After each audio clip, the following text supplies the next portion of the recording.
춘향아, 우리 춘향이 맞지? 응급실에서 미선이 내뱉은 이 한마디가 모든 것의 시작이었습니다.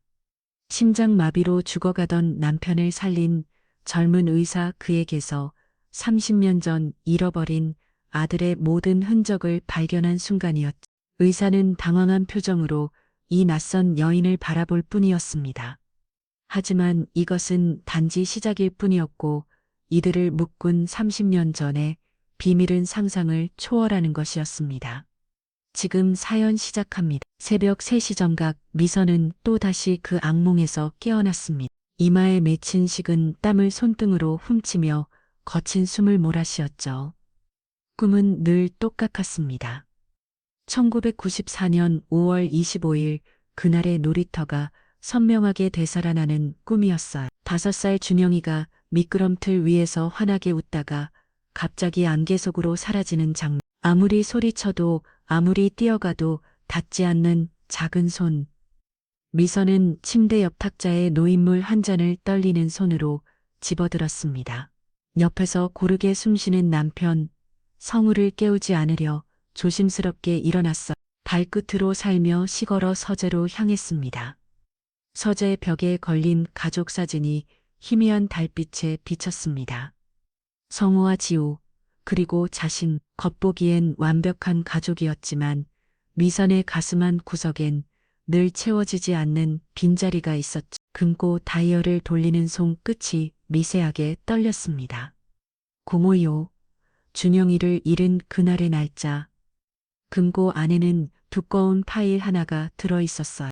실종 아동 찾기라고 적힌 파일을 꺼내 책상 위에 조심스럽게 펼쳤습니다. 첫 장에는 바래진 사진 한 장이 있었습니다. 오른손 약지가 살짝 굳어 있고 목 뒤에 나비 모양 반점이 선명한 5살 아이오 준영이의 마지막 모습이었죠. 미선은 사진 속 아이오의 얼굴을 손가락으로 어루만졌습니다. 파일을 넘기자 30년간 모은 자료들이 나왔습니다. 경찰 수사기록, 목격자 진술서, 사설탄정 보고서, 전국 미아 보호 소명단 매년 작성한 나이별 몽타주 사진까지. 미선은 이 모든 것을 외울 정도로 반복해서 봐왔지만 오늘도 또 한 장 한 장 넘겨보았습니다. 서랍 깊숙한 곳에서 또 다른 상자를 꺼냈습니다. 안에는 편지 30통이 가지런히 놓여 있었어요. 매년 준영이 생일에 쓴 편지, 드디어였죠. 올해 편지를 꺼내 읽기 시작했습니다. 준영아, 올해도 내 생일이 왔구나. 어떤 모습으로 자랐을까? 의사가 되었을까? 선생님이 되었을까? 결혼은 했을까? 편지를 읽던 미선의 눈가에 눈물이 맺혔습니다. 그때 서재문이 살짝 열리는 소리가 들렸어요. 여보, 또 못 자고 있었어요. 성우가 걱정스러운 표정으로 들어왔습니다. 미선은 황급히 편지를 상자에 넣고 파일을 닫았어요. 아니, 그냥 잠이 안 와서. 성우는 아내 붓기 어린 눈을 보고 모든 것을 알아차렸지만 더 묻지 않았습니다.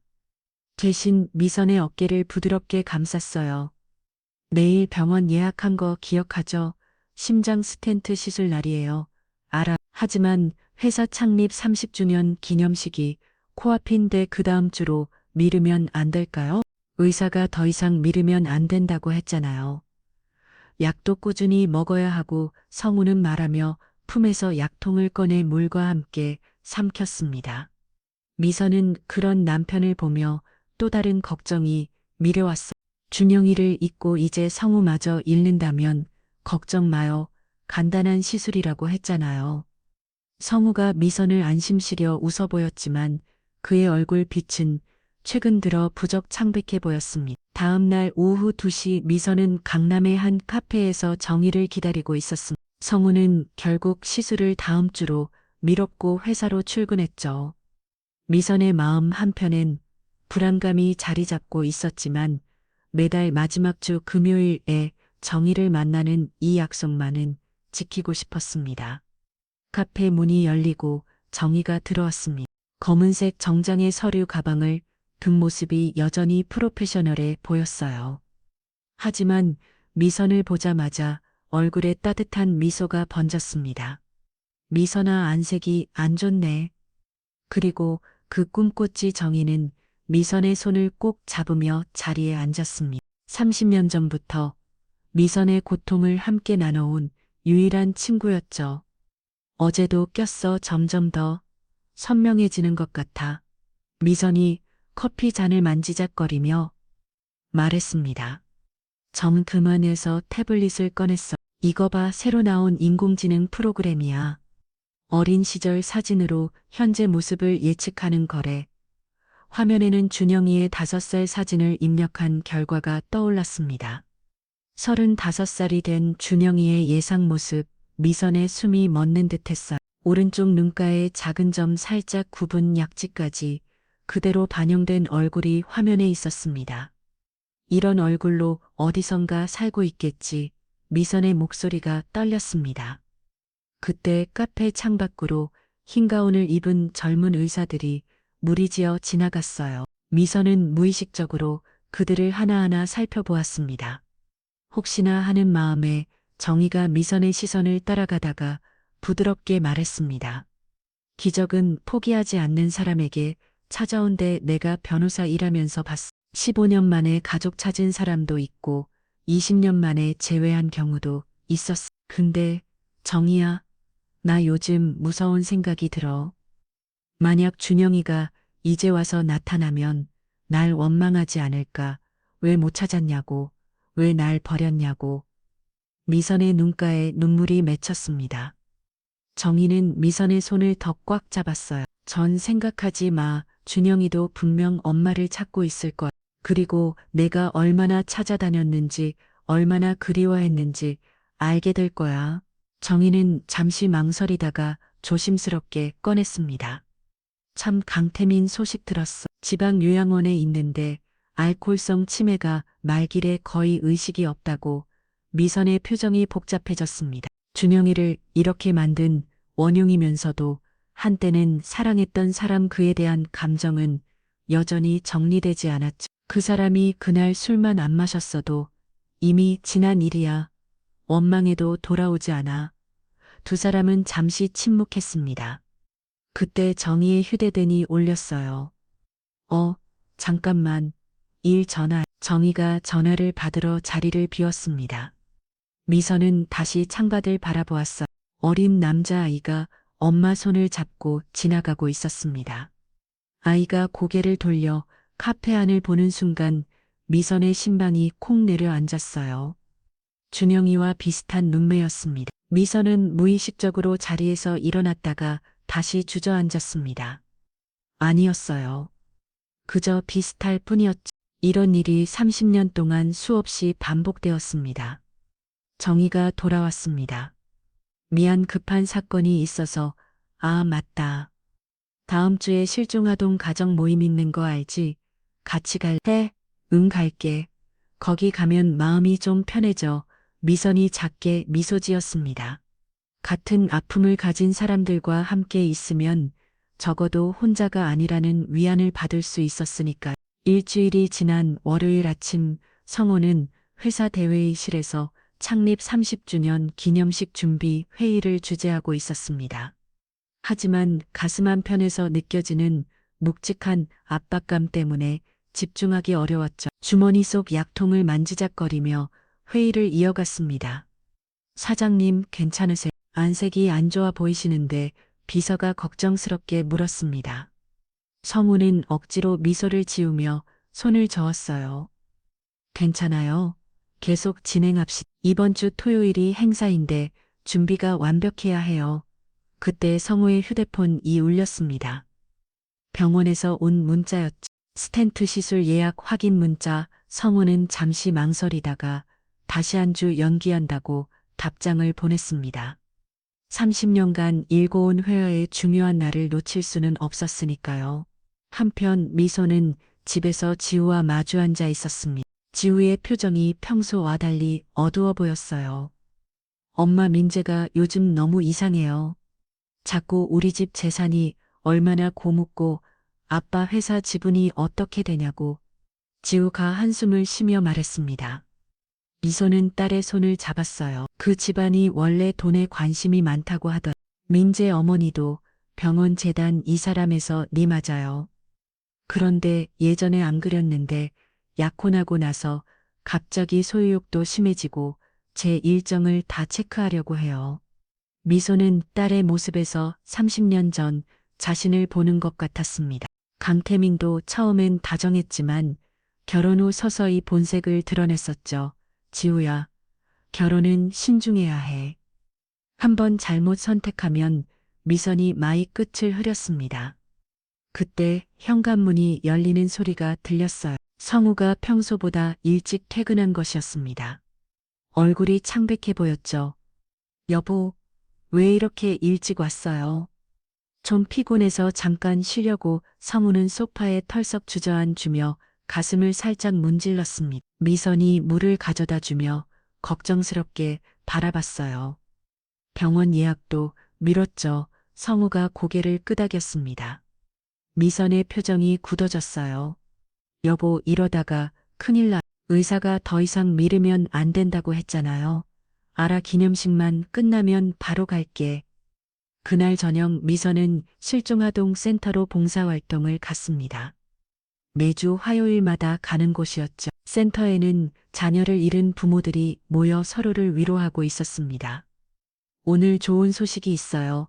김 씨 아들이 18년 만에 찾아대요. 센터장의 말에 모두가 환호했습니다. 미선도 진심으로 기뻐했지만 한편으로는 부러움이 밀려왔어요. 언제쯤 자신에게도 그런 날이 올까. 동사를 마치고 돌아오는 길 미선은 교회에 들렸습니다. 매달 25일이 다가올 때마다 기도하러 오는 곳이었죠. 촛불을 켜고 무릎을 꿇었습니다. 하나님, 우리 준영이가 어디에 있던 건강하게 지내게 해주세요. 그리고 언젠가는 꼭 다시 만나게 해주세요. 기도를 마치고 나오는데 정희에게서 전화가 왔습니다. 미선아, 강태민이 요양원에서 루시드 모멘트가 왔대. 잠깐 정신이 돌아와서 내 이름을 불렀다고. 미선의 가슴이 철렁 내려앉았습니다. 30년 전 그날의 기억이 다시 밀려왔죠. 술에 취한 태민이 준영이를 데리고 나갔던 그리고 영영 돌아오지 않은 아이. 그 사람이 뭐라고 했는지 준영이 얘기는 안 했대. 모르겠어. 금방 다시 의식을 잃었다고 하더라. 미선은 전화를 끊고 한참을 그 자리에 서 있었습니다. 어둠이 내린 거리에 가로등 불빛만이 흐릿하게 비치고 있었어요. 토요일 아침 8시 성우는 거울 앞에서 넥타이를 매고 있었습니다. 손이 미세하게 떨렸지만 오늘만큼은 완벽해 보여야 했죠. 창립 30주년 기념식 500명의 하객이 모이는 성대한 행사였습니다. 여보, 약은 챙겼어요? 미선이 걱정스러운 표정으로 물었습니다. 성우는 주머니를 두드리며 고개를 끄덕였어요.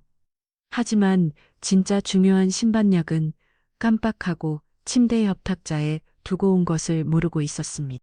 호텔 그랜드 볼륨은 화려한 꽃장식과 현수막으로 장식되어 있었습니다. 성우가 도착하자 직원들이 일제 인사했어요. 미선과 지유도 예쁘게 차려입고 자리에 앉았습니다. 민재는 지유 옆에서 계속 휴대폰만 들여다보고 있었죠. 민재 씨, 오늘 좀 이상하네요. 미선이 작은 목소리로 지유에게 속삭였습니다. 지유도 불편한 표정을 지었어요. 아까부터 누구랑 계속 문제하는데 물어봐도 대답을 안 해요. 11시 정각 기념식이 시작되었습니다. 사회자의 멘트에 이어 성우가 단상에 올라갔어요. 500명의 시선이 그에게 집중되었습니다. 안녕하십니까? 오늘로 우리 회사가 창립 30주년을 맞이했습니다. 이 자리에 계신 모든 분들께. 성우가 말을 이어가던 중 갑자기 가슴에서 날카로운 통증이 느껴졌습니다. 왼쪽 팔로 저릿한 감각이 퍼져나갔어요. 식은땀이 이마에 맺히기 시작했죠. 하지만 500명이 지켜보는 가운데 멈출 수는 없었습니다. 우리는 지난 30년간 수많은 도전의 목소리가 점점 작아졌습니다. 단상 위에 물컵을 집어들려다 손이 떨려 놓쳤어요. 컵이 바닥에 떨어지며 깨지는 소리가 홀 전체에 울려 퍼졌습니다. 사장님 비서가 급히 달려왔지만 이미 성우는 무릎이 꺾이며 쓰러지고 있었습니다. 마이크가 떨어지며 날카로운 소음을 냈어요. 하객들 사이에서 비명소리가 터져 나왔습니다. 여보, 미선이 단상으로 뛰어 올라갔습니다. 성우의 얼굴은 창백했고 호흡이 거칠었어요. 가슴을 부여잡고 있는 손에 힘이 들어가 있었습니다. 구급차 불러요. 빨리 누군가 소리쳤습니다. 홀은 순식간에 아수라장이 되었어요. 의자가 쓰러지고 사람들이 우왕좌왕했습니다. 지우는 아버지 곁으로 달려와 울음을 터뜨렸죠. 아빠 정신 차려요. 아빠 구급차가 도착하기까지 10분이 걸렸습니다. 그 10분이 마치 10시간처럼 느껴졌어요. 구급대원들이 들고 새 성우를 옮기고 산소 마스크를 씌웠습니다. 보호자 한 분만 동승하세요. 미선이 구급차에 올랐습니다. 차 안에서 구급대원이 심전도를 확인하며 얼굴을 찌푸렸어요. 급성 심근경색 같습니다. 빨리 가야 해요. 구급차는 사이렌을 울리며 도로를 질주했습니다. 미선은 성우의 차가운 손을 꼭 잡고 기도했어요. 제발, 제발 무사하기를 준영이를 잊고 이제 성우마저 잃는다면 어떻게 살아가야 할지. 병원 응급실에 도착하자 의료진이 달려왔습니다. 성우를 응급처치로 옮기는 동안 미선은 복도에서 발을 동동 구를 수밖에 없었죠. 심장내과 의사 어디 있어요? 간호사가 다급하게 전화를 걸었습니다. 오늘 학회 때문에 다 부재 중이라고. 그럼 응급의 학과라도. 이준서 선생님 지금 휴가 중이시잖아요. 다른 간호사가 말했습니다. 그래도 연락해봐. 중환자의 학 전문의 자격도 있으시니까. 미선은 그 대화를 들으며 더욱 불안해졌습니다. 그때 복도 끝에서 누군가 뛰어오는 발소리가 들렸어요. 흰 가원을 입은 젊은 의사가 헐떡이며 달려왔습니다. 제가 이준서입니다. 환자 상태가 어떻습니까? 준서는 휴가 중이었지만 병원의 긴급 호출을 받고 급히 달려온 것이었습니다. 머리는 헝클어져 있어 옷도 제대로 갖춰 입지 못한 모습이었어요. 미선은 준서를 보는 순간 이상한 느낌이 들었습니다. 그의 오른손 약지가 살짝 굳어 있는 것이 보였어요. 그리고 급히 뛰어와서인지 머리카락이 뒤로 넘어가며 드러난 목 뒤 거기에 나비 모양의 반점이 선명하게 보였습니다. 미선의 숨이 멎는 것 같았습니다. 30년 전 잃어버린 준영이의 특징과 정확히 일치했어요. 하지만 지금은 그런 생각을 할 때가 아니었습니다. 성우의 생명이 위급했으니까요. 준서가 응급처치실로 들어가며 간호사들에게 지시했습니다. 심전도 다시 찍고 혈위 검사 결과 바로 가져오세요. 스텐트 시술 준비도 같이 진행합니다. 미선은 유리문 너머로 준서가 성우를 진찰하는 모습을 지켜봤습니다. 그가 귀를 만지작거리는 습관적인 동작을 보이는 습관 미선의 가슴이 콩 내려앉았어요. 준영이도 긴장하면 늘 그렇게 귀를 만졌었습니다. 준서가 응급처치실에서 나왔을 때 그의 이마엔 땀방울이 맺혀 있었습니다. 마스크를 벗으며 미선에게 다가왔어요. 가까이서 보니 준서의 눈동자 색깔까지 준영이와 비슷해 보였습니다. 짙은 갈색에 살짝 녹색 빛이 도는 독특한 색이었죠. 보호자분이신가요? 환자분 상태를 설명드리겠습니다. 준서의 목소리는 차분했지만 말끝이 살짝 올라가는 억양이 있었습니다. 미선은 그 억양마저 낯익게 느껴졌어요.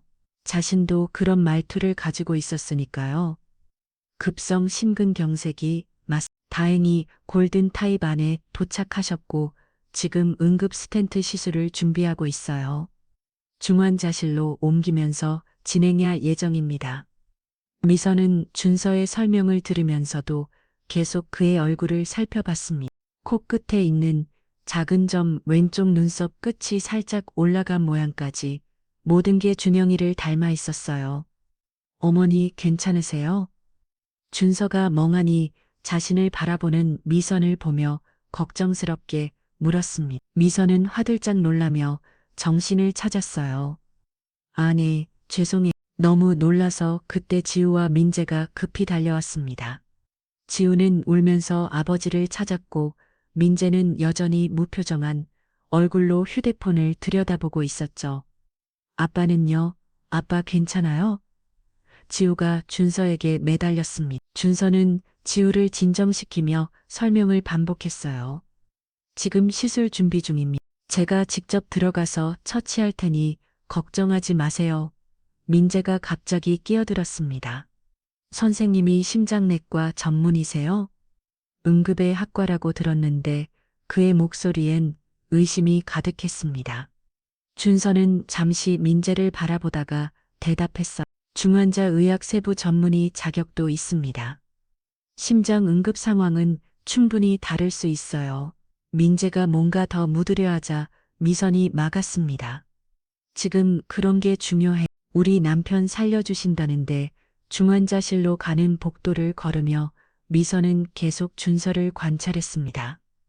그가 긴장하면 귀를 만지작거리는 습관 생각에 잠길 때 오른쪽 눈썹을 살짝 올리는 버릇, 심지어 걷는 자세까지 어딘가 익숙했어. 저기 선생님. 미선이 조심스럽게 불렀습니다.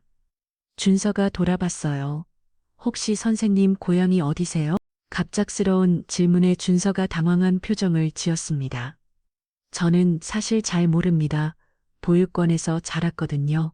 미선의 심장이 콩 내려앉았습니다. 털리는 목소리로 다시 물었어요. 보육원이 어느 보육원인지 엄마 지금 그게 중요해요? 지우가 짜증 섞인 목소리로 끼어들었습니다. 미선은 입을 다무밖에 없었어. 하지만 눈은 여전히 준서를 떠나지 못했습니다. 중환자실 앞 대기실에서 기다리는 동안 미선은 화장실로 갔습니다. 거울에 비친 자신의 얼굴은 창백했어. 떨리는 손으로 세수를 하다가 갑자기 숨이 막혀왔습니다. 과업이 시작된 것이었죠. 가슴을 부여잡고 바닥에 주저앉았습니다. 30년 동안 수없이 찾아 헤맸던 아들이 이렇게 갑자기 나타난 리 없다고 그저 우연의 일찍뿐이라고 스스로를 달래려 했지만 모든 징표가 너무나 명확했어. 겨우 진정하고 대기실로 돌아오니 정희가 와 있었습니다. 미선을 보자마자 달려와 안아주었어요. 미선아, 성호 씨 괜찮대. 내가 바로 달려왔어. 미선은 정희를 화장실 쪽으로 끌고 갔습니다. 주변에 아무도 없는 것을 확인하고 속삭였어요. 정희야, 내가 지금 미친 생각을 하고 있는 것 같아. 무슨 일인데? 여기 의사 선생님이 준영이를 너무 닮았어. 나비 반점도 있고 약지도 굳어 있고 귀 만지는 버릇까지. 정희의 표정이 심각해졌습니다. 보육원 출신이래. 나이도 25살이고 정희가 미선의 어깨를 잡았어요. 미선아, 침착해. 확실한 증거가 필요해. 감정에 휩쓸리면 안 돼. 그때 준서가 대기실로 들어왔습니다. 시술 준비가 완료되었다는 보고였어요. 지금부터 들어가겠습니다. 2시간 정도 걸릴 예정이고요. 너무 걱정하지 마세요. 준서가 돌아서려는 순간 미선이 무의식적으로 그의 팔을 잡았습니다. 준서가 놀란 눈으로 돌아봤어요. 꼭꼭 살려주세요. 제발 최선을 다하겠습니다. 준서가 미선의 손을 살짝 잡았다가 놓았습니다. 그 짧은 순간 미선은 이상한 감정을 느꼈어요. 마치 오래전부터 알고 있던 사람 같은 설명할 수 없는 친근함이었습니다. 2시간이 지나고 준서가 수술실에서 나왔습니다. 마스크를 벗은 그의 얼굴에는 안도의 표정이 번졌어요. 미선은 벌떡 일어나 달려갔습니다.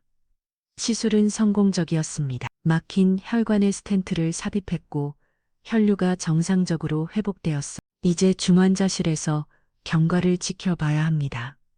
준서가 설명하는 동안 미선은 그의 목소리에 집중했습니다.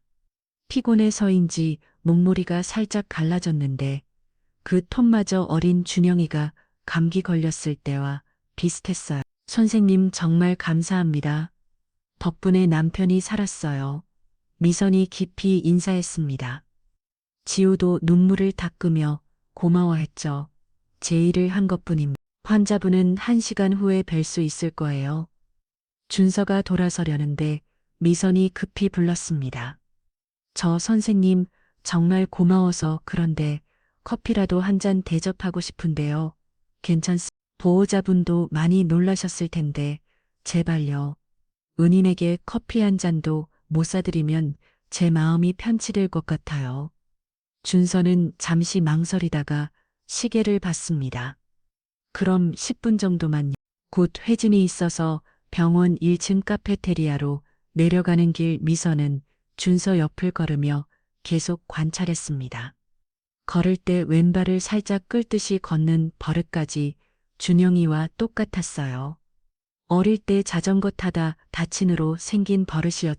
카페테리아에 앉아 커피를 기다리는 동안 미선은 평범한 대화로 시작했습니다.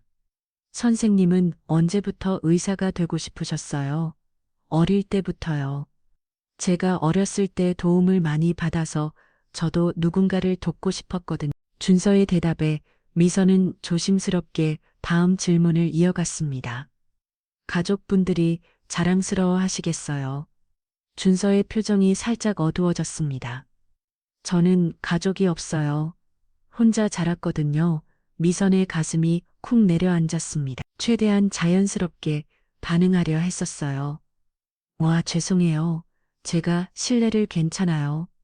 이미 오래전 일이고 잘 지내고 있으니까요.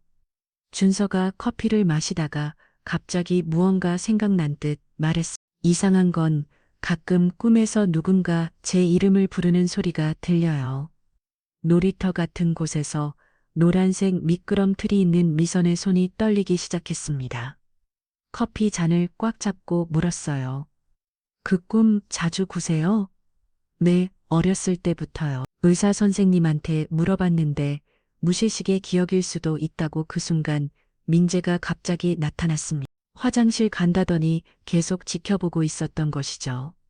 어머니, 아버님 깨어나실 시간 아니에요? 민재의 차가운 시선이 준서를 후쳤습니다. 준서는 시기를 보고 일어났어요. 저도 가봐야겠네요. 커피 감사했습니다. 준서가 떠난 후 민재는 미선을 의심스럽게 바라봤습니다. 어머니 왜 처음 본 의사한테 그렇게 관심이 많으세요? 은희, 인이잖아. 아버지 살려준 사람인데 고마운 마음이 드는 게 당연하지. 하지만 민재는 즉시 휴대폰을 꺼냈습니다. 우리 어머니가 병원 이사회에 아는 분 있으니까 물어봐야겠네요. 이준서라는 의사가 누군지 미선은 불안해졌지만 지금은 어쩔 수 없었습니다. 중환자실로 돌아가며 정희에게 문자를 보냈어요. 응급실에 이준서라는 의사가 있어. 천멸다설 모든 특징이 일치해 도와줘. 정희의 답장이 왔습니다. 알았어. 최대한 조심스럽게 알아볼게. 너도 성급하게 행동하지만 미선은 중환자실 창문 너머로 의식이 돌아온 성우를 바라봤습니다. 그리고 복도 저변에서 회진 중인 준서의 뒷모습도 보였어요. 30년 만에 아들이 남편을 구하러 나타났다고 미선은 점점 더 확신하게 되었습니다. 다음 날 오전 민재는 병원 행정동 3층에 있는 어머니의 사무실을 찾았습니다. 그의 어머니는 병원재단 이사로 병원 운영에 상당한 영향력을 가진 인물이었죠. 민재가 문을 열고 들어가자 어머니가 서류에서 고개를 들었습니다. 무슨 일이니 아침부터 엄마 이준서라는 의사 하세요. 응급의 악과에 있다는데 어머니가 컴퓨터를 몇 번 클릭하더니 화면을 보며 말했습니다. 이준서 아있네. 3년 전에 들어왔고 실력은 좋다고 하던데 왜 그 사람 신상 좀 자세히 알아봐 주세요. 출신 학교나 가족 관계 같은 거예요. 어머니가 의아한 표정으로 아들을 바라봤습니다. 왜 갑자기 그 의사에게 관심이 있니? 지우 어머니가 그 의사한테 이상하게 관심을 보이세요. 뭔가 수상해요. 민재의 어머니는 잠시 생각하다가 전화기를 들었습니다. 인사과장에게 연결해 이준서의 인사 파일을 요청했죠. 10분 후 파일이 도착했습니다. 특이하네. 가족놈이 비어있어 보육원 출신이라고만 되어 있고 출생 기록도 명확하지 않네. 민재의 눈이 번뜩였습니다. 역시 수상해요.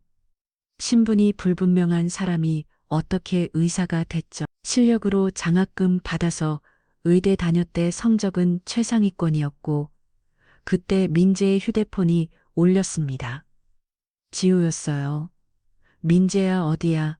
아빠가 일반 병실로 옮겨졌어. 지금 갈. 민재가 일반 병실로 가는 동안 머릿속으로 계산을 했습니다.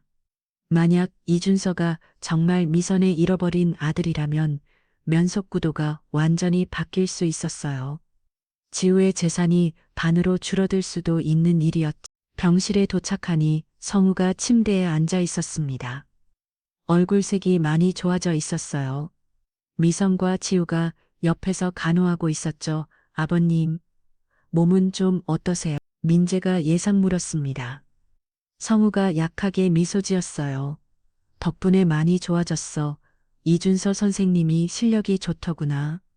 그 이름이 나오자 민재는 신경이 곤두섰습니다. 미선의 표정도 미묘하게 변했어요. 그런데 아까 이 선생님이 회진 오셨는데 뭔가 낯이 있더라. 어디서 봤나 싶을 정도로 성우의 말에 미선이 깜짝 놀랐습니다. 설마 성우도 뭔가 느낀 걸까요?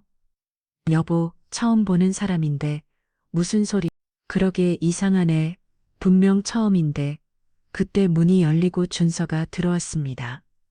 외진 시간이었죠. 안녕하세요. 오늘 컨디션은 어떠신가요? 준서가 차트를 보며 성우의 상태를 체크했습니다. 그런데 준서가 청진기로 심장 소리를 들으려 몸을 숙이자 목 뒤에 나비 반점이 다시 드러났어요. 민재가 그것을 놓치지 않고 휴대폰으로 사진을 찍었습니다. 선생님 가족은 없으신가 봐요. 혼자 사시나요? 민재가 대뜸 물었습니다. 지우가 당황해서 민재를 쳐다봤어요. 왜 갑자기 그런 걸 물어보았어요? 이렇게 훌륭한 의사 선생님이니까 준서는 잠시 어색한 표정을 지었다가 대답했습니다. 네, 혼자 삽니다. 부모님은 안 계시고요. 민재의 지별 질문에 준서가 불편해하는 게 보였습니다. 제 개인적인 일은 민재 씨 미선이 날카롭게 제재했습니다. 분위기가 싸늘해졌어요. 죄송합니다.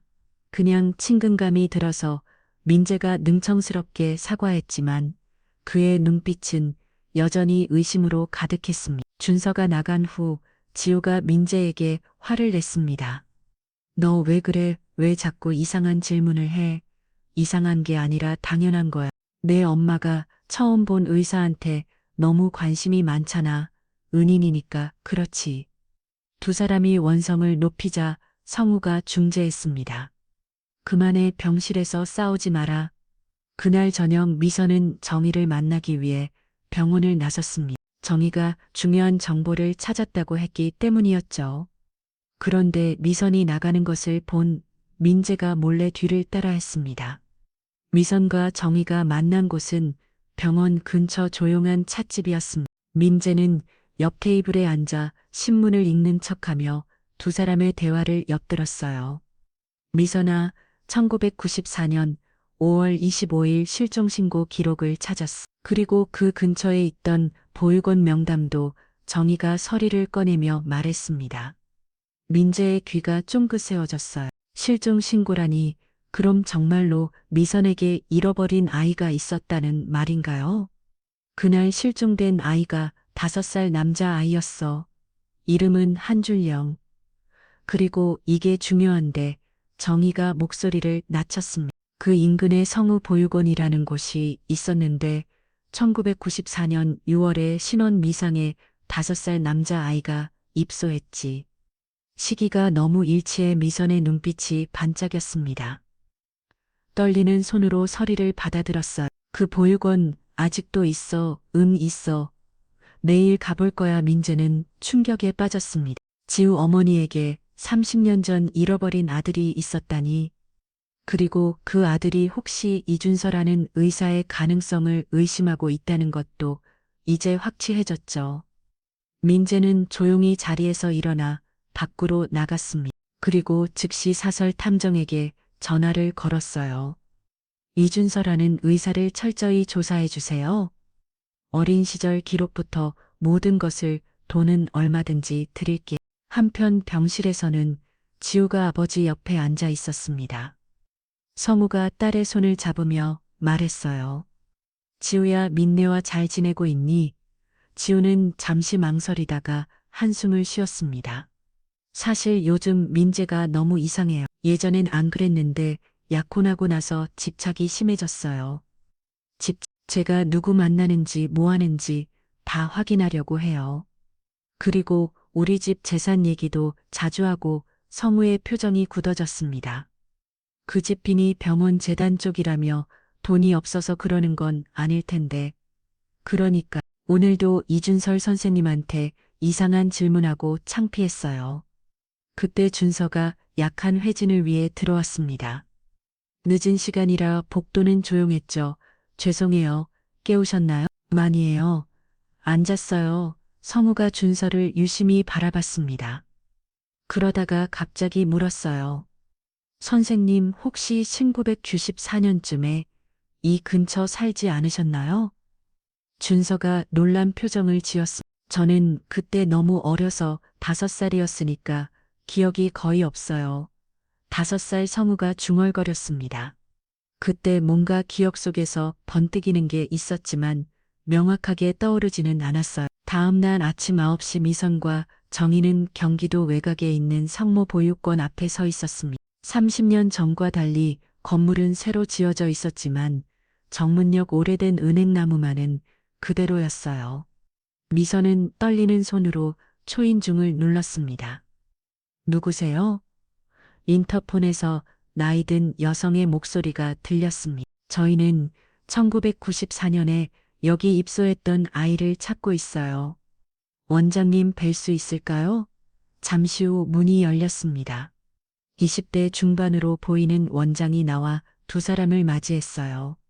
최 원장이라고 자신을 소개했죠. 1994년이면 제가 막 여기서 일을 시작했을 때네요.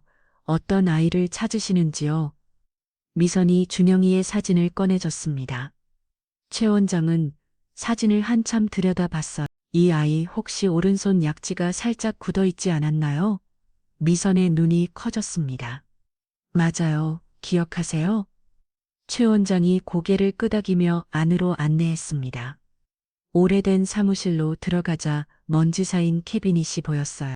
최 원장이 그중 하나를 열어 낡은 파일을 꺼냈습니다. 경찰이 미행렬 사건이라고 해서 보관하라고 했었죠. 이 아이의 파일을 열자 어린 남자아이의 사진이 있었습니다. 준영이는 아니었지만 놀랍도록 닮아 있었어요.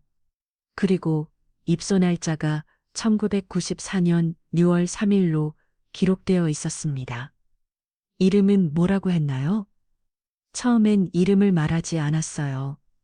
충격 때문인지 기억을 잃은 것 같았죠. 그래서 저희가 준서라고 이름을 지어줬어요. 이 준서. 미선의 심장이 멎는 것 같았습니다. 정희가 미선의 손을 꽉 잡았어요. 그 아이가 어떻게 여기 오게 됐나요? 경찰이 데려왔어. 기차역에서 혼자 울고 있었다고 누군가 경찰에 신고했대요. 최 원장이 서리를 넘기다가 멈췄습니다. 아, 여기 있네요.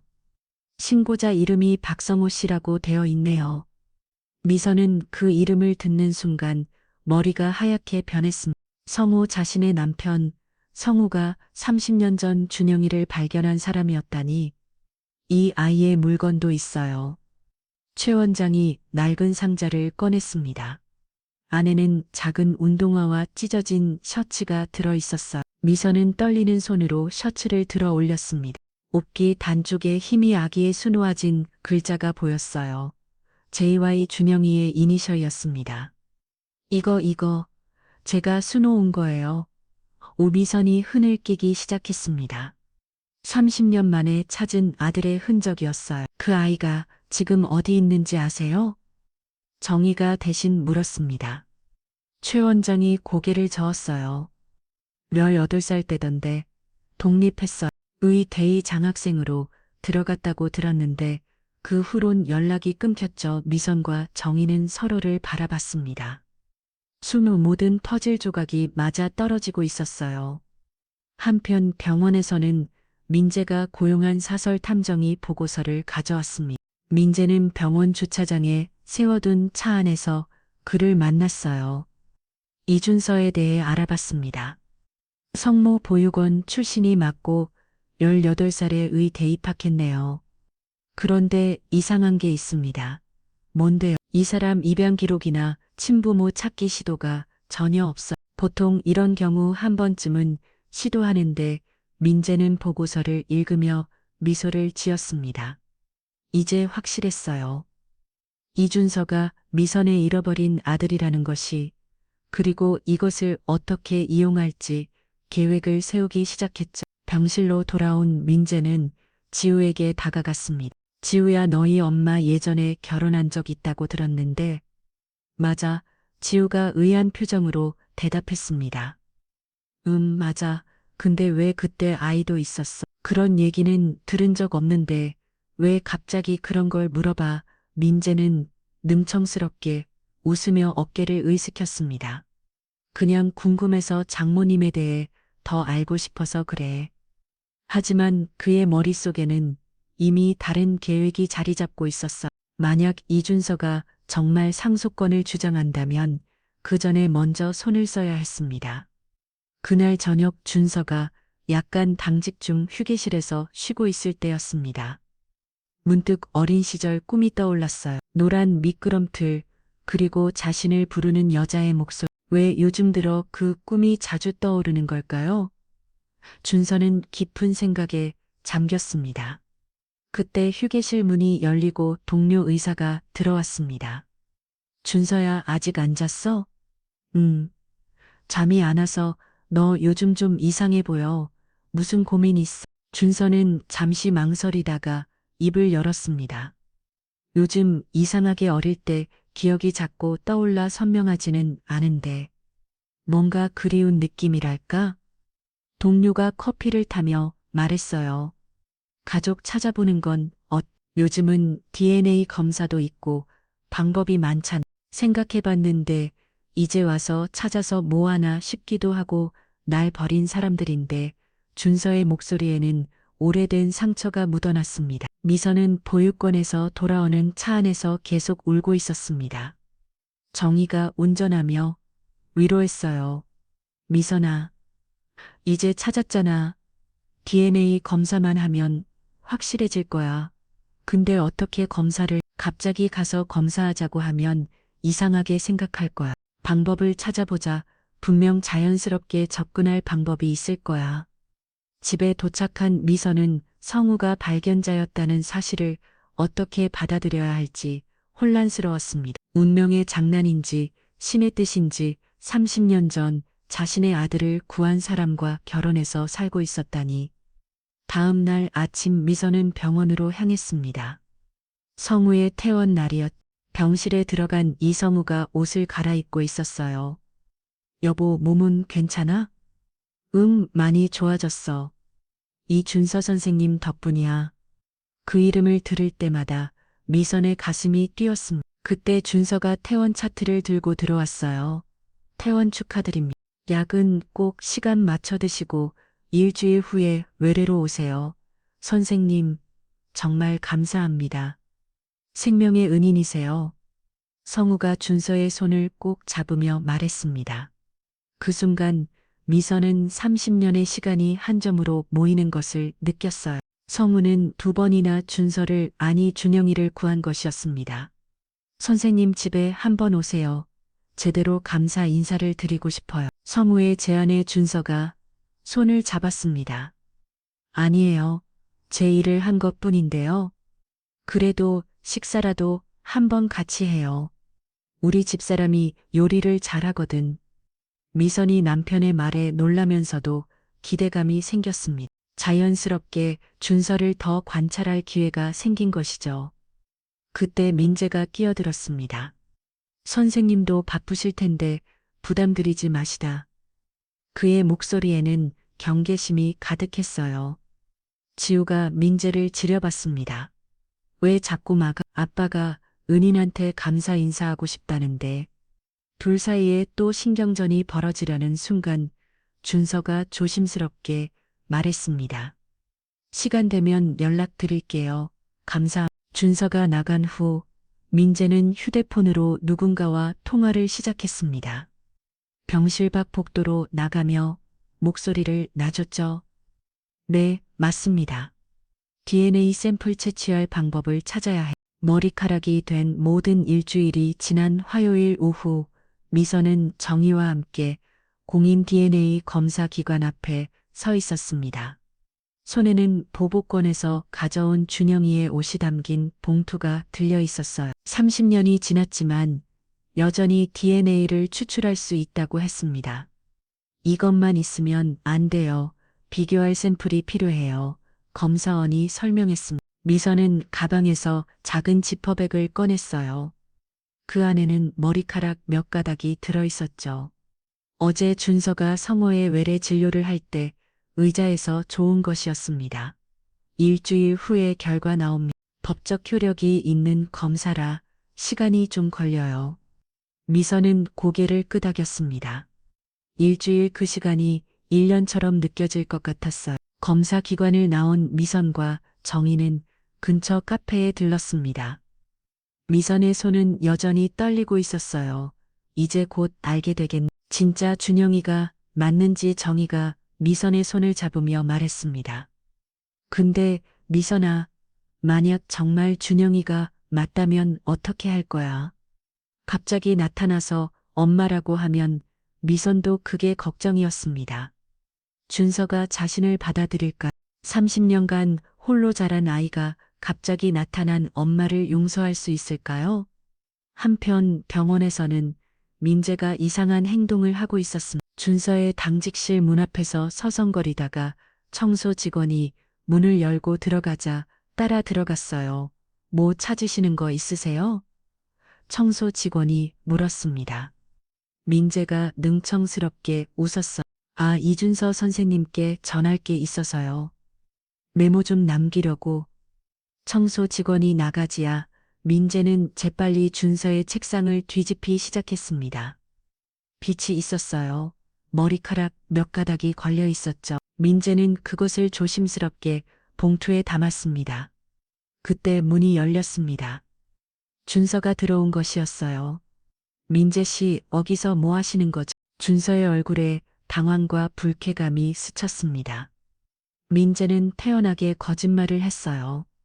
아버님이 감사 인사 전하라고 하셨어요. 그리고 이번 주말 저녁 식사 초대하고 싶다고. 아, 그러세요. 전화 주셔도 되는데. 준서는 의심스러운 눈빛으로 민재를 바라봤습니다. 뭔가 이상한 기운이 느껴졌어요. 민재가 나간 후 준서는 책상 위를 살펴봤습니다. 누군가 뒤진 흔적이 있었어요. 빛도 원래 위치에서 벗어나 있었죠. 준서는 불안한 기분이 들었습니다. 그날 저녁 지우는 민재와 심각한 대화를 나누고 있었습니다. 레스토랑 구석자리에서 마주 앉은 두 사람의 표정은 어두웠어요. 민재야, 우리 잠시 시간을 갖자. 지우의 갑작스러운 말에 민재가 놀랐습니다. 무슨 소리야? 왜 갑자기? 너 요즘 너무 이상해. 계속 엄마 감시하고 이준서 선생님 뒤조사하고 이게 정상이야? 민재의 표정이 굳어졌습니다. 내가 우리 가족을 보호하려는 건데 무엇으로부터 이준서 선생님이 뭘 잘못했는데. 민재는 잠시 망설이다가 결심한 듯 말했습니다. 내 엄마한테 잃어버린 아들이 있어. 그리고 그게 아마 이준서일 것. 지우의 눈이 휘둥그레졌습니다. 전혀 예상하지 못한 이야기였어요. 뭐라고? 그게 무슨 30년 전에 잃어버린 아들. 그래서 내 엄마가 그 의사한테 관심을 보이는 거야. 만약 그게 사실이라면 너희 집 재산 절반이 그 사람 것이 될 수도 있어. 지우는 충격과 배신감의 말을 잇지 못했습니다. 하지만 더 충격적인 것은 민재의 반응이었어. 가족이 늘어나는 것보다 재산 걱정을 먼저 하다니. 그래서 그게 그렇게 중요해. 가족보다 돈이 지우야 현실적으로 생각해야지. 지우는 자리에서 일어났습니다. 실망감이 얼굴에 가득했어. 민재야, 난 내가 이런 사람인 줄 몰랐어. 정말 실망이야. 지우가 레스토랑을 나가버렸습니다. 민재는 주먹을 쥐고 그녀의 뒷모습을 바라봤어. 계획대로 되지 않는 상황에 분노가 치밀어 올랐습니다. 바로 그 시각 검사 기관에서는 긴급한 일이 벌어지고 있었습니다. 누군가 해킹을 시도한 흔적이 발견된 것이었어요. 보안 담당자가 즉시 경찰에 신고했습니다. 다음 날 아침 미선은 불안한 마음으로 병원을 찾았습니다. 성우의 정기 검건 날이었죠. 대기실에서 기다리는 동안 준서가 지나가는 것을 봤습니다. 그의 걸음걸이, 어깨의 각도, 심지어 고개를 살짝 왼쪽으로 기울이는 습관까지 모든 것이 준영이를 떠올리게 했어요. 어머니 안녕하세요. 준서가 미선을 발견하고 인사했습니다. 미선은 떨리는 마음을 감추며 미소 지었어요. 선생님 안녕하세요. 덕분에 남편이 많이 좋아졌어요. 다행이네요. 오늘도 검진 받으러 오셨나요? 네. 그런데 선생님 미선이 무언가 말하려다가 멈췄습니다. 지금은 때가 아니었어요. 일주일 후 검사 결과가 나오면 그때 모든 것을 이야기해야 했습니다. 그때 민재가 나타났습니다. 그의 손에는 서류 봉투가 걸려 있었어요. 어머니 여기 계셨군요. 지우는 주차하고 있어요. 민재의 시선이 준서에게 향했습니다. 차갑고 계산적인 눈빛이었죠. 선생님 어제 제 실례를 용서해 주세요. 당직실에 무단으로 들어간 거. 준서가 놀란별 정으로 민재를 바라봤습니다. 일부러 미선 앞에서 그 이야기를 꺼낸 것이었어요. 당직실에 왜 들어갔어요? 미선이 의아하게 물었습니다. 민재가 어깨를 으이스켰어요. 감사 인사 전하려고 메모를 남기려 했는데 선생님이 오셔서 오해를 받았죠. 하지만 준서의 표정은 믿지 않는다는 듯 했습니다. 미선도 뭔가 이상함을 느꼈어요. 진료실에서 성우를 진찰한 의사가 말했습니다. 회복이 빠르시네요. 이준서 선생님이 수술을 잘하신 덕분입니다. 그 선생님 실력이 정말 좋은가 봐요. 네. 젊은 나이에 벌써 부과장 승진 예정이래요. 병원에서도 인정받는 인재죠. 성우는 준서에 대해 들을수록 호감이 생겼습니다. 무언가 끌리는 것도 있었고요. 한편 정희는 법원으로 출근하던 중 이상한 전화를 받았습니다. 오정의 변호사님이시죠? 저는 DNA 검사기관 직원입니다. 어제 의뢰하신 검사권에 문제가 생겼어요. 정희의 얼굴이 굳어졌습니다. 무슨 문제? 누군가 검사 결과를 조작하려는 시도가 있었습니다. 다행히 막았지만 신변 조심하셔야 할 것 같아요. 정희는 즉시 미선에게 전화했습니다. 미선아, 큰일이야. 누군가 DNA 검사를 방해하려고 했대. 미선의 손에서 휴대폰이 미끄러질 뻔했습니다. 누가 왜 이런 일을... 민재는 병원 재단 이사회 특별실에 앉아 있었습니다. 맞은편에는 그의 어머니와 병원 이사장이 자리하고 있었어요. 테이블 위에는 이준서의 인사 파일과 함께 사설 탐정이 조사한 보고서가 펼쳐져 있었습니다. 이 의사가 정말 방 여사의 잃어버린 아들일 가능성이 높다는 거군. 이사장이 서류를 넘기며 말했습니다. 민재가 고개를 끄덕였어. DNA 검사를 진행 중인 것 같습니다. 일주일 후면 결과가 나올 거예요. 그럼 우리가 먼저 손을 써야겠네. 민재의 어머니가 날카로운 목소리로 말했어. 그녀의 눈빛에는 계산적인 빛이 번뜩였어요. 이준서를 다른 병원으로 정근시키는 건 어때? 지방 분원으로 이사장이 제안했지만 민재는 고개를 저었습니다. 그럼 오히려 의심받을 거예요. 더 교묘한 방법이 필요합니다. 그는 휴대폰을 꺼내 어디론가 전화를 걸었어요. 검사 결과 조작은 실패했다고요? 그럼 다른 방법을 찾아보세요. 돈은 얼마든지 줄 테니. 한편 미선은 집에서 불안한 마음으로 창밖을 바라보고 있었습니다. 정희가 알려준 해킹 시도 소식이 계속 머릿속을 맴돌았어요. 그때 초인종이 울렸습니다. 누구세요?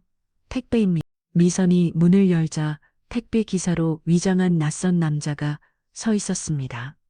그의 눈빛이 예사롭지 않았어요. 박미선이 맞으시죠? 이거 받으시고 사인해 주세요. 봉투를 받아든 미선은 불길한 예감이 들었습니다. 택배 기사가 떠난 후 봉투를 열어보니 안에는 사진 한 장과 메모가 들어있었어. 사진은 미선이 DNA 검사 기관에 들어가는 모습이었고 메모에는 이렇게 적혀 있었습니다. 과거는 과거로 남겨주세요. 모든 걸 읽고 싶지 않다면 미선의 손이 떨리기 시작했습니다. 누군가 자신을 감시하고 있었던 것입니다. 즉시 정희에게 전화했어요. 정희야, 큰일이야. 누군가 날 협박하고 있어. 정희는 즉시 경찰에 신고하라고 했지만 미선은 망설였습니다. 아직 준서와의 관계가 확실하지 않은데 이런 일이 알려지기 전 준서에게 피해가 갈 수도 있었으니까요. 병원에서는 준서가 이상한 일들을 겪고 있었습니다. 환자 차트가 사라지고 수술 일정이 갑자기 바뀌고 동료들이 수군거리며 자신을 피하는 것 같았어요. 휴게실에서 커피를 마시던 중 동료 의사가 조심스럽게 다가왔습니다. 준서야, 너 조심해. 위선에서 내 얘기가 나오고 있어. 무슨 얘기? 정확히는 모르겠는데 내가 환자 보호자랑 부적절한 관계라는 소문이 돌아. 준서는 황당했습니다. 전혀 근거 없는 이야기였어요. 하지만 누가 왜 이런 소문을 퍼뜨리는 걸까요? 그날 저녁 지우는 부모님과 저녁을 먹고 있었습니다. 분위기가 무거웠어요. 지우가 조심스럽게 입을 열었습니다. 엄마, 혹시 숨기고 있는 거 있어요? 미선이 놀란별 정으로 딸을 바라봤습니다. 무슨 소리야? 민재가 그러는데 엄마한테 잃어버린 아들이 있다고. 그게 사실이에요? 성우도 놀라서 아내를 바라봤습니다. 미선은 더 이상 숨길 수 없다는 것을 알았어. 떨리는 목소리로 고백하기 시작했습니다. 맞아. 30년 전에 준영이를 잃었어. 지우의 눈에서 눈물이 흘렀습니다. 배신감과 충격 그리고 연민이 뒤섞인 복잡한 감정이었어요. 왜 지금까지 숨긴 거예요? 너희들한테 짐이 되고 싶지 않았어. 그리고 너무 아파서 말할 수가 없었어. 성우가 아내의 손을 잡았습니다. 그의 눈빛은 따뜻했어요. 여보, 그런 아픔이 있었구나. 왜 혼자 간직하고 있었어? 그때 성우의 머릿속에서 뭔가 번쩍이는 기억이 스쳤습니다. 1994년 기차역 울고 있던 아이. 하지만 아직 명확하게 연결되지는 않았어요. 다음 날 민재는 병원 이사회에 특별한 건을 상정했습니다. 이 준서의 근무 태도, 문제를 거론하며 징계를 요구한 것이었어요.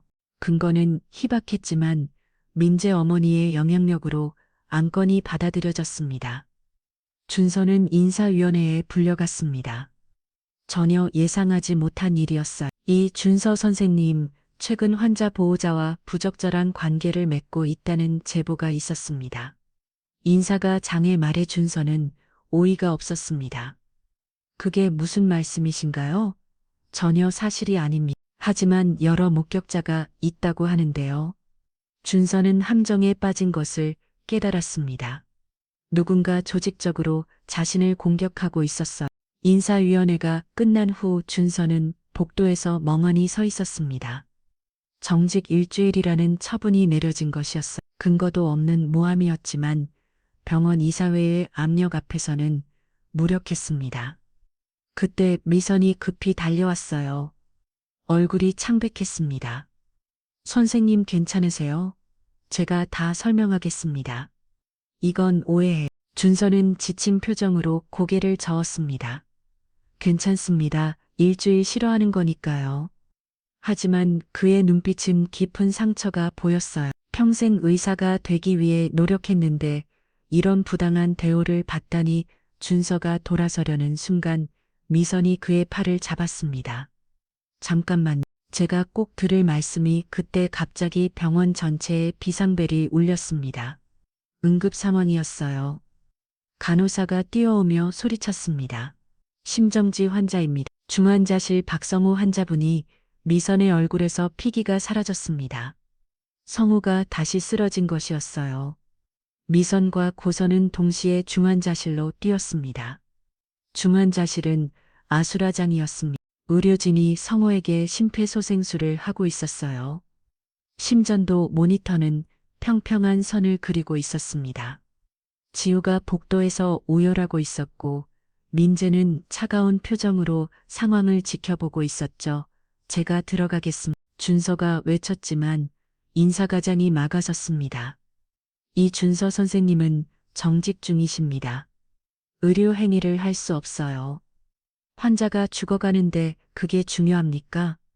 준서가 분노했지만 병원 규정은 엄격했습니다. 그때 담당 심장내과 의사가 밖으로 나왔어요. 표정이 어두웠습니다. 보호자분 환자분 상태가 매우 위중합니다. 지금 당장 관상동맥 우회술이 필요한데 저희 병원에 지금 집도할 수 있는 의사가 없습니다. 미선이 무릎이 꺾이며 바닥에 주저앉았습니다. 지우가 엄마를 부축하며 울부짖었어요. 다른 의사는 없어요? 아빠가 죽으면 안 돼요. 그때 준서가 단호한 목소리로 말했습니다. 제가 중환자의 약 전문입니다. 이 수술 제가 할 수 있습니다. 인사과장이 고개를 저었습니다. 안 됩니다. 규정이 사람 목숨보다 중요합니까? 준서의 목소리가 병원 복도에 울려 퍼졌습니다. 주변에 있던 의료진들이 모두 돌아봤어요. 그때 민재가 비웃으며 말했습니다. 정직 처분받은 의사가 수술한다고 문제 생기면 누가 책임질 건데요? 준서는 민재를 똑바로 바라봤습니다. 그리고 천천히 말했어요. 제가 모든 책임을 지겠습니다. 의사 면허를 걸고서라도 그 순간 미선이 일어나 준서 앞에 섰습니다. 떨리는 목소리로 말했어요. 선생님, 제 남남 좀 살려주세요. 선생님만 믿겠습니다. 준서는 미선의 눈을 바라봤습니다. 그 눈빛에서 절박함과 함께 묘한 친근감을 느꼈어요. 마치 오래전부터 알고 있던 사람 같은 담당 심장내과 의사가 고민하다가 결정을 내렸습니다. 책임은 제가 지겠습니다. 이준서 선생님 같이 들어가시죠. 준서는 고개를 끄덕이고 수술복을 갈아입으러 갔습니다. 민재가 이를 악물며 휴대폰을 꺼냈어요. 어머니에게 전화를 걸었습니다. 엄마 큰일 났어요. 엄마 큰일 났어요. 이준서가 수술을 하겠대요. 민재 어머니의 날카로운 목소리가 들렸습니다. 막아야지. 실패하면 의료사고로 몰아가고 성공해도 규정이 반으로 처리하면 돼. 하지만 이미 준서는 수술로 들어가고 있었습니다. 수술복을 입은 그의 뒷모습을 보며 미선은 왠지 준영이를 떠올렸어요. 아이가 자라서 의사가 되었다면 저런 모습이었을까요? 수술실 앞 대기실에는 무거운 침묵이 내려앉았습니다. 벽에 걸린 시계가 제가 꺼리는 소리 많이 들렸어요. 지우는 민재와 떨어져 앉아 있었습니다. 민재의 태도에 완전히 실망한 것이었죠. 민재 씨, 우리 얘기 좀 해요. 지우가 차가운 목소리로 말했습니다. 민재가 의외라는 표정으로 돌아봤어요. 지금 그게 중요해. 네, 중요해. 아빠 생사가 걸린 순간에도 당신은 이준서 선생님 견제하기 바빴잖아요. 민재의 표정이 굳어졌습니다. 난 우리 가족을 지키려는 거야. 가족, 당신이 생각하는 가족은 뭐예요? 재산 지키는 거예요? 지우의 목소리가 높아졌습니다. 대기실에 있던 사람들이 돌아봤어요. 지우는 자리에서 일어났습니다. 민재 씨, 우리 그만 만나요. 약혼도 파기하고요. 민재가 놀라서 지우의 손목을 잡았습니다. 지금 감정적으로 그러는 거지. 진정의 지우가 손을 뿌리쳤습니다. 그녀의 눈빛은 단호했어요. 아니요, 충분히 생각했어요. 당신과는 더 이상 못하겠어. 수술실에 붉은 불빛이 켜진 지 3시간이 지났습니다. 대기실에서 미선은 두 손을 모으고 간절히 기교하고 있었어요. 지우는 엄마 옆에 앉아 손을 꼭 잡고 있었습니다. 민재는 복도를 서성이며 계속 전화를 걸고 있었죠. 정희가 숨을 털떡이며 달려왔습니다. 손에는 서류 봉투가 들려 있었어요. 미선아, DNA 검사 결과가 나왔어. 미선이 벌떡 일어났습니다. 지금 이 순간 성우의 생사가 걸려 있는데 검사 결과가니. 하지만 정희의 표정은 심상치 않았어요. 빨리 봐야 해. 누누가 또 조작하려고 시도했대.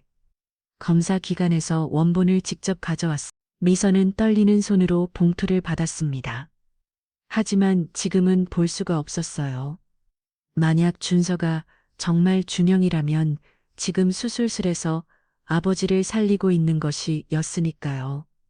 그때 정희가 놀라운 이야기를 꺼냈습니다. 그리고 또 하나 1994년 경찰 기록을 다시 확인했는데 박성호라는 사람이 기차역에서 아이를 발견했다고 신고한 게 맞아. 미선의 숨이 멎었습니다. 그런데 더 놀라운 건 그날이 바로 성호 씨의 첫 부인이 돌아가신 날이었어. 병원 기록으로 확인했어. 미선은 다리에 힘이 풀려 의자에 주저앉았습니다. 운명이 이렇게까지 얽혀 있을 수가 있을까요? 성호는 가장 슬픈 날에 준영이를 구했고 이제 준영이가 성호를 구하고 있는 은이었습니다. 수술실에서는 준서가 온 신경을 집중하고 있었습니다. 성호의 심장은 예상보다 손상이 심했어요. 관상동맥 3군데가 막혀 있었고 심근의 일부가 괴사하기 시작했습니다. 담당 의사가 이마에 담으며 말했습니다. 이 준서 선생님, 이건 너무 위험해요. 포기하는 게 아닙니다. 알 수 있습니다. 준서의 목소리는 단호했습니다. 왠지 모르게 이 환자를 꼭 살려야 한다는 강한 의무감이 들었어요. 마치 오래전부터 진 빚을 갚는 것 같은 느낌이었습니다. 수술을 하면서 준서의 머릿속에는 이상한 장면들이 떠올랐습니다. 기차역 누군가의 따뜻한 품, 그리고 안전하다고 속삭이는 남자의 목소리. 그 목소리가 왜 이렇게 익숙한 걸까요? 한편 민재는 병원 이사장실에 있었습니다. 어머니와 이사장이 긴급 회의를 하고 있었어요. 수술이 실패하면 의료사고로 몰아가면 됩니다. 성공해도 규정 위반으로 고발하고요. 이사장이 차가운 목소리로 말했습니다. 하지만 민재의 표정은 복잡했어요. 지우와 헤어진 충격이 아직 가시지 않았던 것이었. 민재야, 정신 차려. 이번 기회에 확실하게 정리해야 해. 어머니의 날카로운 목소리에 민재가 고개를 들었습니다. 근데 엄마, 이게 맞는 일일까요? 환자 생명이 걸린 일인데 갑자기 왜 너답지 않게 민재는 대답하지 못했습니다. 지우의 말이 계속 머릿속을 맴돌았어요. 가족이 뭐냐고 재산이 연부고 대기실로 돌아온 민재는 미선이 서류를 잃고 있는 것을 봤습니다. 미선의 얼굴에는 눈물이 흐르고 있었어요. 정희가 옆에서 어깨를 토닥이고 있었죠. 99.9%. 정말 준영이가 맞았어. 미선의 목소리가 떨렸습니다. 30년 만에 확인한 진실이었어요. 그때 수술실 문이 열렸습니다. 준서가 지친 얼굴로 나왔어. 수술복은 땀으로 흠뻑 젖어 있었습니다. 모든 사람이 일제히 그를 바라봤어요.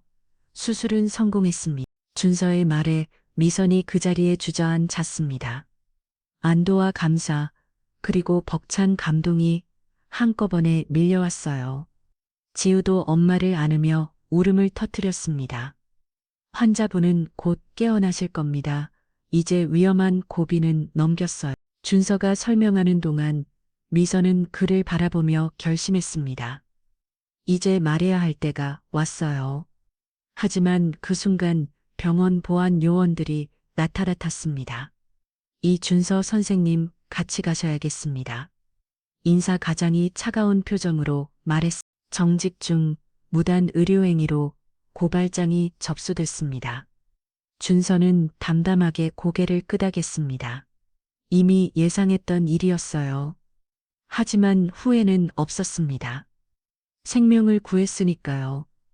미선이 급히 나섰습니다. 잠깐만요. 이 사람은 제 아들이에요. 그 한마디에 병원 복도가 순간 조용해졌습니다. 모든 사람의 시선이 미선에게 쏠렸어요. 준서도 놀란 표정으로 미선을 바라봤습니다. 미선은 떨리는 손으로 DNA 검사 결과지를 들어 올렸습니다. 병원 복도가 순간 정적에 휩싸였습니다. 미선이 든 검사 결과지가 바람에 살짝 떨렸어요. 준서는 믿을 수 없다는 표정으로 미선을 바라봤습니다. 그의 입술이 떨리며 간신히 말을 잃었어요. 제가 당신의 아들이라고요? 미선이 눈물을 흘리며 고개를 끄덕였습니다. 떨리는 손으로 30년 전 사진을 꺼내 보였어요. 어린 준영이가 노란 미끄럼틀 앞에서 웃고 있는 사진이었습니다. 내 이름은 한준영이었어. 5살 때 잃어버렸고 30년 동안 찾아 헤맸어. 준서의 다리에서 힘이 빠졌습니다. 벽에 기대며 가까스로 몸을 지탱했어요. 그동안 꿈에서 봤던 장면들, 노란 미끄럼틀, 여자의 적소리, 모든 것이 퍼즐처럼 맞춰지기 시작했습니다. 인사과장이 당황하며 말했습니다. 그래도 규정은 규정입니다. 일단 조사는 받으셔야. 잠깐만요. 정의가 나섰습니다. 변호사 특유의 당당한 목소리였어요. 저는 오정의 변호사입니다. 이준서 선생님의 법적 대리인이 되겠습니다. 그리고 여기 있는 민재 씨와 병원 측을 명예훼손과 직권남용으로 고소하겠습니다. 민재의 얼굴이 창백해졌습니다. 정의가 서류를 꺼내며 계속 말했어. 민재 씨가 사설 탐정을 고용해 불법적으로 개인정보를 수집한 증거 DNA 검사 조작을 시도한 정황 가리고 병원 이사회가 부당하게 징계를 내린 녹취록이 모두 있습니다. 보안 요원들이 어차 알바를 모르고 서 있었습니다. 그때 중환자실에서 간호사가 급히 나왔어요. 환자분이 깨어나셨습니다. 보호자분을 찾으세요. 미선과 지우가 급히 중환자실로 들어갔습니다. 준서도 따라가려 했지만 아직은 혼란스러워서 복도에 멈췄었어. 30년간 찾던 어머니가 갑자기 나타났고 자신이 구한 환자가 그 어머니의 남편이라니. 중환자실에서 성우가 희미하게 눈을 떴습니다. 초점을 맞추려 애쓰다가 미선과 지우를 발견했어요. 여보, 지우야. 목소리가 갈라졌지만 의식은 분명했습니다. 미성이 성우의 손을 꼭 잡았어. 여보, 이준서 선생님이 당신을 살렸어요. 그리고 미성이 말을 잇지 못했습니다. 어떻게 설명해야 할지 막막했어요. 그때 성우가 힘겹게 말했어. 꿈을 꿔서 1994년 기차역에서 아이를 안았던 기억이. 성우의 눈빛이 갑자기 맑아졌습니다. 무언가를 깨달은 것 같았어요. 그 아이 혹시. 미성이 눈물을 흘리며 고개를 끄덕였습니다. 맞아요.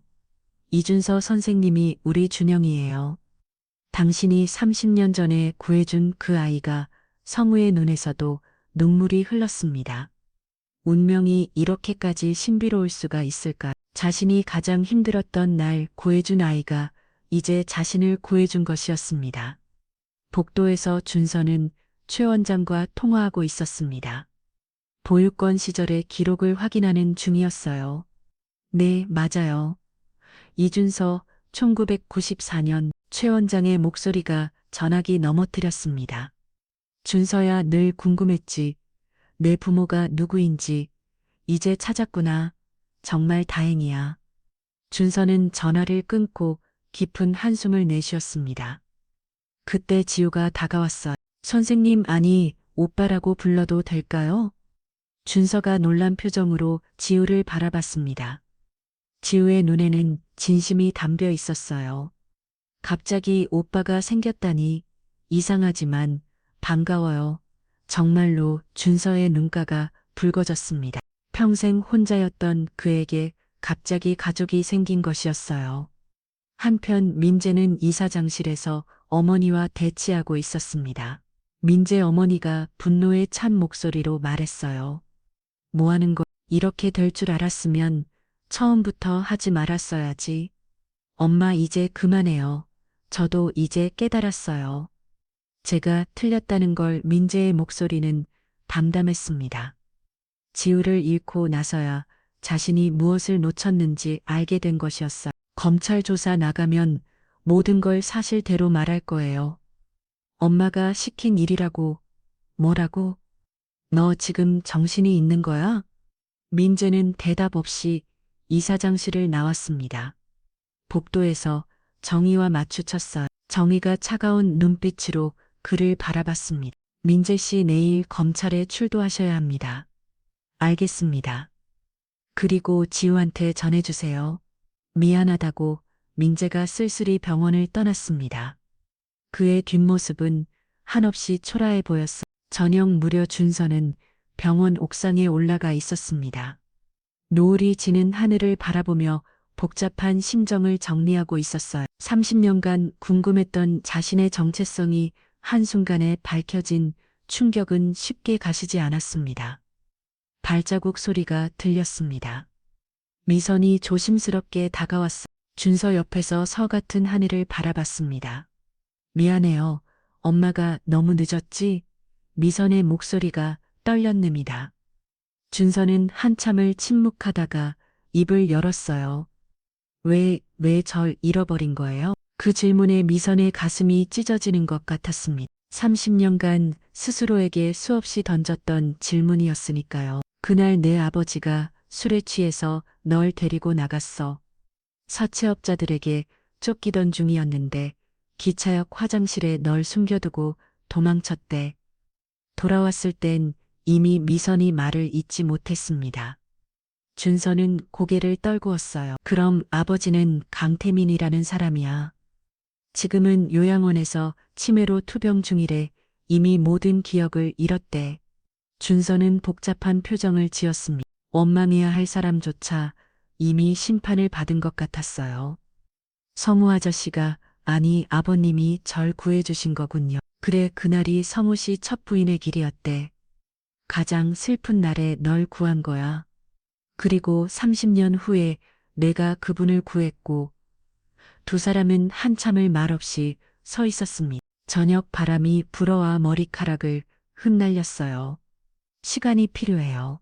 갑자기 가족이 생겼다는 걸 받아들이기가. 준서의 솔직한 말에 미선이 고개를 끄덕였습니다. 그래, 천천히 해. 30년을 기다렸는데 며칠 더 기다리는 건 아무것도 아니야.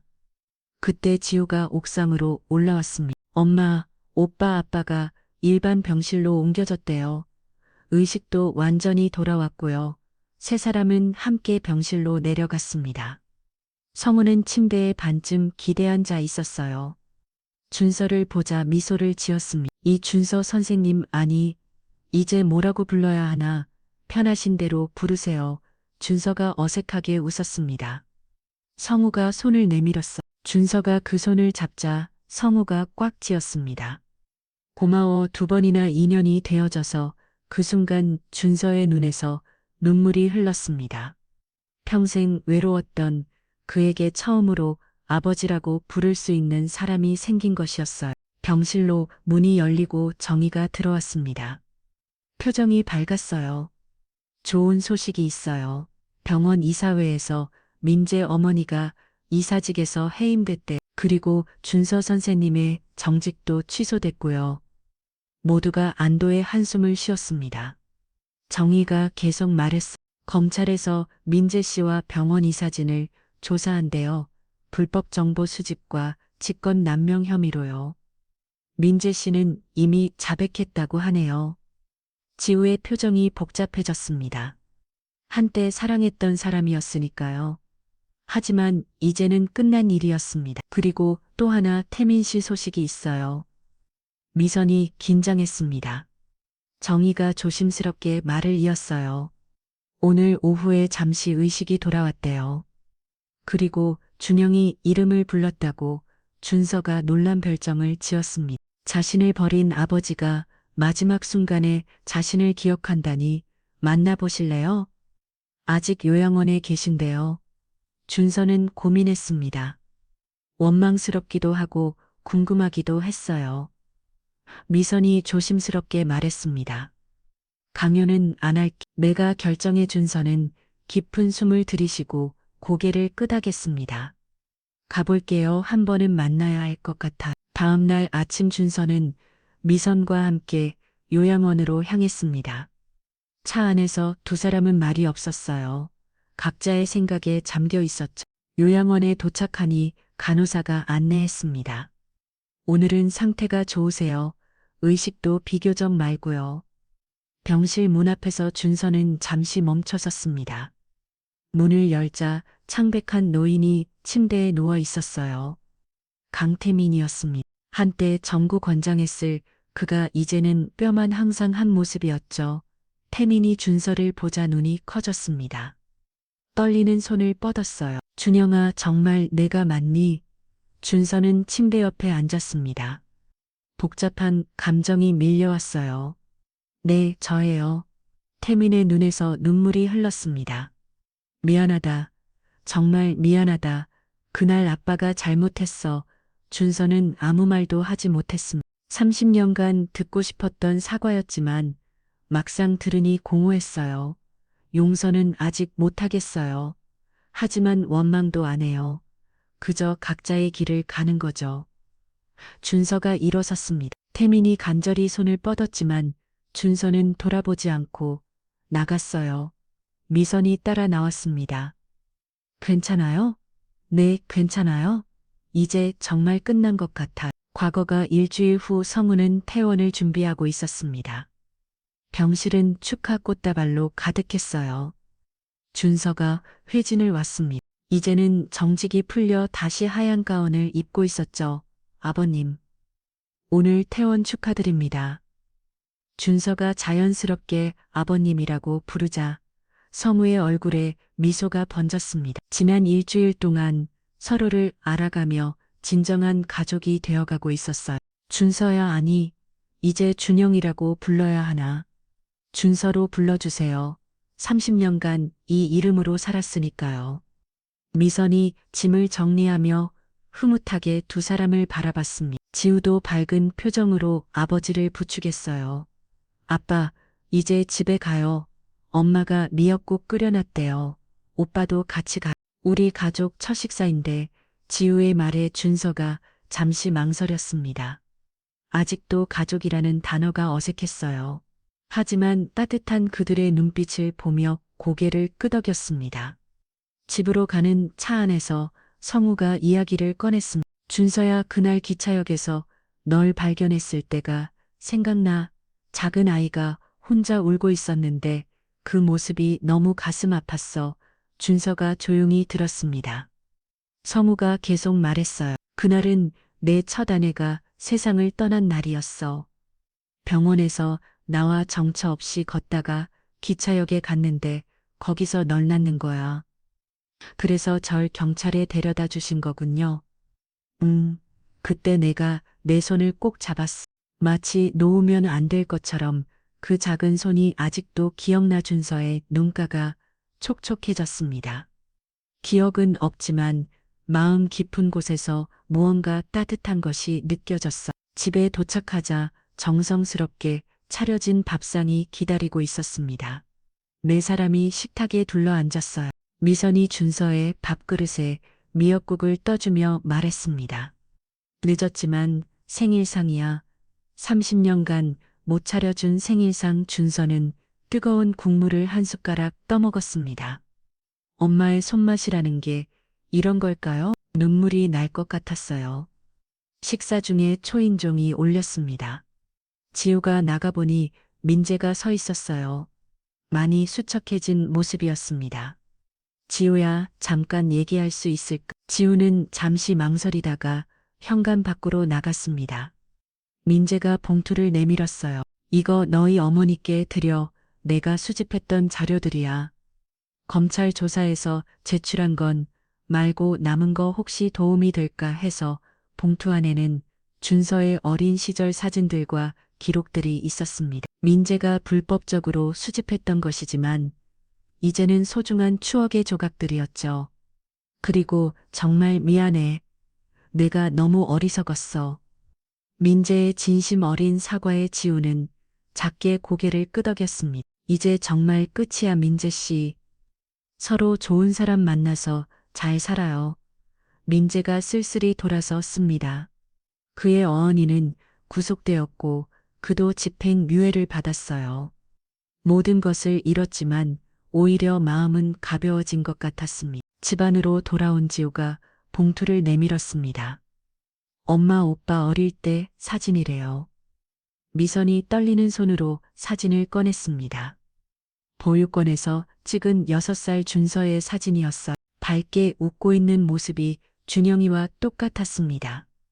이 사진 어디서 민재 씨가 줬어요.